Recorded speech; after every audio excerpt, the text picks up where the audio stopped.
Ya, perkenalkan nama saya Muhammad Rizky Aul Saputra dengan NIM 2311016162. Jadi di sini saya akan menjelaskan alat-alat dan prosedur cara membuat kabel fiber optik. Nah, jadi di sini alat yang pertama yaitu kita ada optical power meter. Jadi alat ini tuh digunakan untuk mengukur daya optik yang dikirimkan oleh sumber cahaya pada jaringan serat optik. Hal ini tuh untuk memastikan kinerja yang optimal dan memonitor kesehatan jaringan serat optik. Nah, kemudian yang kedua ada center laser untuk menghasilkan cahaya laser yang tujuannya seperti pencahayaan presisi atau dalam aplikasi komunikasi optik. Kemudian yang ketiga ada fiber cleaver, artinya digunakan untuk memotong kabel serat optik dengan presisi tinggi. Proses pemotongan ini penting untuk memastikan ujung serat yang bersih dan rapi yang diperlukan dalam pengaturan jaringan serat optik. Kemudian yang keempat ada tang potong untuk memotong kabel. Biasanya kabel tembaga pada instalasi jaringan komunikasi. Kemudian yang berikutnya ada tang fiber. Ini adalah tang yang khusus dirancang untuk menangani serat optik dengan hati-hati. Mereka memiliki ujung yang lebih halus dan biasanya dilengkapi dengan pelindung karet untuk menghindari kerusakan serat optik. Berikutnya splicer. Alat ini digunakan untuk menyambungkan dua ujung serat optik secara permanen. Proses penyambungan ini sangat penting dalam pembangunan dan perawatan jaringan serat optik. Kemudian ada fiber optic to Gigabit Ethernet media converter A dan B. Converter ini digunakan untuk mengubah sinyal optik ke sinyal Ethernet, memungkinkan komunikasi antara perangkat yang menggunakan media serat optik dengan perangkat yang menggunakan koneksi Gigabit Ethernet. Versi A dan B mungkin merujuk pada konfigurasi atau spesifikasi tertentu dari konverter tersebut. Dan berikutnya ada kabel fiber. Kabel serat optik adalah media transmisi yang digunakan untuk mentransfer data dalam bentuk cahaya. Kabel ini terdiri dari serat-serat optik yang sangat halus dan terbuat dari bahan kaca atau plastik khusus yang mampu mengarahkan cahaya di sepanjang serat dengan sangat efisien. Nah, struktur fisik dari kabel tersebut tuh ada beberapa bagian. Yang pertama ada bagian inti atau bisa dibilang core. Bagian inti fiber optik terbuat dari bahan kaca dengan diameter yang sangat kecil. Diameternya sekitar 2 sampai 50. Diameter serat optik yang lebih besar akan membuat performa yang lebih baik dan stabil. Itu mu m, lupa. Kemudian yang kedua ada bagian cladding. Bagian cladding adalah bagian pelindung yang langsung menyelimuti serat optik. Biasanya ukuran cladding ini berdiameter 5 sampai 250. Cladding terbuat dari bahan silikon dan komposisi bahannya berbeda dengan bagian core. Selain melindungi core, cladding juga berfungsi sebagai pemandu gelombang cahaya yang merefleksikan semua cahaya tembus kembali kepada core. Yang ketiga ada bagian coating. Ini tuh adalah mantel dari serat optik. Tapi berbeda dengan cladding dan core. Lapisan coating ini terbuat dari bahan plastik yang elastis. Coating ini berfungsi sebagai lapisan pelindung dari semua gangguan fisik yang mungkin terjadi. Misalnya lengkungan pada kabel, kelembapan udara dalam kabel. Kemudian yang keempat, ada bagian strange member dan outer jacket. Lapisan ini merupakan bagian yang sangat penting karena menjadi pelindung utama dari sebuah kabel fiber optik. Lapisan strange member dan outer jacket adalah bagian terluar dari fiber optik yang melindungi inti kabel dari berbagai gangguan fisik secara langsung. Keunggulan kabel fiber optik yang pertama, kecepatan tinggi. Kabel fiber optik dapat mentransfer data dengan kecepatan yang sangat tinggi, bahkan mencapai puluhan gigabit per detik atau lebih. Hal ini membuatnya ideal untuk aplikasi yang membutuhkan throughput data yang lebih besar, seperti jaringan telekomunikasi dan internet. Yang kedua, keunggulannya yaitu kapasitas lebih besar dibandingkan dengan kabel tembaga. Kabel serat optik memiliki kapasitas yang lebih besar untuk mentransfer data dalam jumlah besar. Ini memungkinkan penggunaan lebih banyak sinyal dalam satu kabel, meningkatkan efisiensi penggunaan infrastruktur. Kemudian yang ketiga, jarak transmisi jauh. Serat optik mampu mentransmisikan sinyal dalam jarak yang jauh tanpa mengalami degradasi yang signifikan. Hal ini membuatnya cocok untuk aplikasi jaringan yang memerlukan koneksi antar lokasi yang terpisah jauh. Yang keempat, keamanan data. Sinyal optik dalam kabel serat optik tidak mudah disadap karena tidak menghasilkan medan elektromagnetik eksternal yang dapat ditangkap. Ini membuatnya lebih aman dalam mentransfer data yang sensitif dan rahasia. Yang kelima, tahan terhadap gangguan elektromagnetik. Kabel serat optik tidak terpengaruh oleh gangguan elektromagnetik eksternal seperti yang sering dialami oleh kabel tembaga. Hal ini membuatnya lebih andal dalam lingkungan yang penuh dengan interferensi elektromagnetik. Yang keenam, ada ringan dan kecil. Kabel serat optik relatif ringan dan kecil dibandingkan dengan kabel tembaga yang setara dalam kapasitas. Hal ini memudahkan instalasi dan pengelolaan infrastruktur kabel. Tidak rentan terhadap korosi.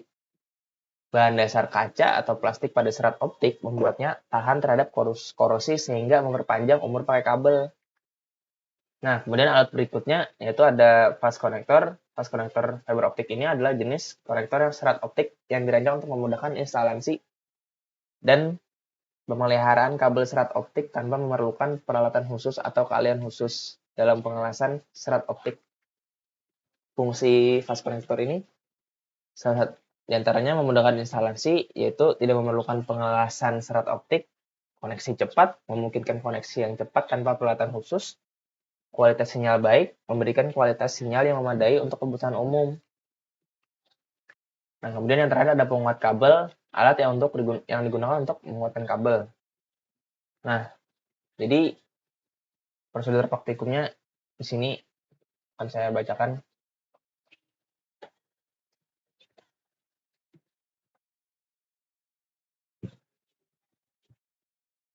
Nah,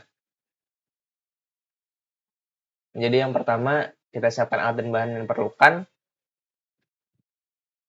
Setelah menyiapkan bahan yang diperlukan, lakukan pemeriksaan visual pada kabel fiber optik untuk memastikan tidak ada kerusakan fisik atau lipatan yang berlebihan. Langkah kedua yaitu kita kupas kabelnya. Kupas layer pertama menggunakan tang fiber dengan panjang sekitar 5-10 cm. Gunakan tang potong jika kabel yang digunakan adalah kabel berjenis outdoor. Lakukan pengupasan kabel secara hati-hati agar serat kaca tidak patah. Yang ketiga, kita bersihkan kabel. Membersihkannya dengan hati-hati di layer kedua dari lapisan tipis yang menyelimuti serat kaca. Lapisan tipis ini berfungsi untuk melindungi serat kaca agar tidak mudah rusak. Proses pembersihan harus dilakukan lebih hati-hati dibanding proses pengupasan. Dikarenakan saat membersihkan kabel akan langsung bersentuhan dengan serat kaca yang rentan patah. Yang keempat, kita potong kabel. Sesuaikan panjang kabel dengan fast connector. Jika dirasa serat kaca terlalu panjang, maka potonglah menggunakan fiber cleaver. Tariklah slider pisau pemotong di fiber cleaver terlebih dahulu, lalu letakkan kabel dalam fiber cleaver dan tutup fiber cleaver. Setelahnya, dorong pisau pemotong dan kabel siap untuk dipasangkan ke fast connector. Kemudian yang kelima, pemasangan kabel ke fast connector. Lepaskan penutup pada fast connector yang berwarna putih. Lalu buka penjepit fast connector dan masukkan ujung serat optik ke dalam fast connector hingga benar-benar masuk ke dalam bagian penutupnya. Pastikan serat terletak pada posisi yang benar dan tidak ada serat yang patah atau terjepit. Pengujian dan verifikasi, gunakan senter laser untuk memeriksa kebocoran atau kerusakan pada serat optik.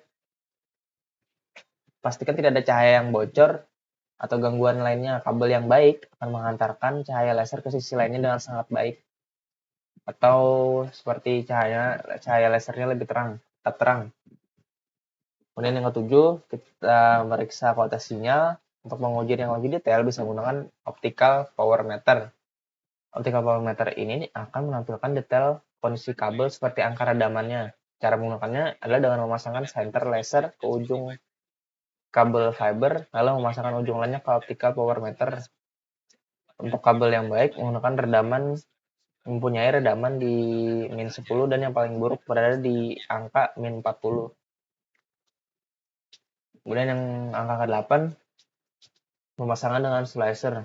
Jika menggunakan penguat kabel untuk menjaga sambungan, Maka masukkan dulu penguat kabel ke salah satu kabel, setelah itu singkirkan penguat kabel ke samping agar tidak mengganggu proses splicing. Buka penutup splicer dan atur pengaturan sesuai petunjuk produsen. Pastikan splicer berada di tempat yang stabil dan tidak bergerak. Masukkan ujung serat optik yang akan digabungkan ke dalam splicer. Dengan hati-hati, pastikan serat optik terletak pada posisi yang benar dan tidak ada serat yang patah atau terjepit. Jika kabel yang akan disambungkan adalah kabel berjenis outer, pastikan posisi kabel cukup baik agar proses splicing tidak terganggu.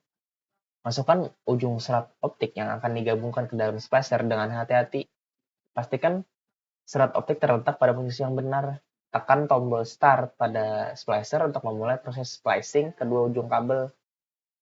Pada bagian layar bisa dilihat kondisi kabel, apakah potongannya sudah rata atau belum. Dan juga bisa dilihat apakah kabel masih kotor atau sudah bersih. Jika dirasa masih kotor dan potongan belum merata, buka saja splicer dan bersihkan dahulu kabelnya atau rapihkan potongan kabel. Nah, perbedaan menggunakan splicer dan tidak menggunakan splicer itu terletak di kualitas jika ingin menyambungkan kabelnya. Jika kita menggunakan splicer, itu kita memungkinkan untuk menyatukan ujung-ujung serat optik dengan posisi tinggi. Splicer menggunakan teknologi khusus untuk mencapai sambungan yang kuat dan akurat, mengurangi kerugian sinyal, dan meningkatkan kinerja jaringan serat optik. Nah, jika kita tanpa menggunakan splicer, ini melibatkan metode manual, di mana ujung-ujung serat optik dipersatukan secara langsung oleh teknisi menggunakan alat-alat seperti pisau pematik serat dan pelapis serat. Proses ini tuh lebih rentan terhadap kesalahan manusia dan dapat menghasilkan sambungan yang kurang presisi serta tingkat kerugian sinyal yang lebih tinggi. Nah, kemudian langkah terakhir, pemanasan penguat kabel. Kita buka penutup pemanas pada splicer yang biasanya terletak di bagian belakang dan masukkan kabel fiber yang penguat kabel berada di bagian penyambungan kabel sebelumnya, lalu tutup penutup pemanas. Aktifkan pemanas kabel dan biarkan kabel terpapar panas selama beberapa detik. Setelah selesai, diamkan beberapa saat untuk mendinginkan kabel. Pastikan tidak langsung menyentuh kabel setelah dipanaskan. Oke, sudah. Sepertinya itu saja ya, yang akan saya sampaikan, yaitu alat-alat dan prosedur praktikum. Oke, sekian. Terima kasih. Assalamualaikum warahmatullahi wabarakatuh.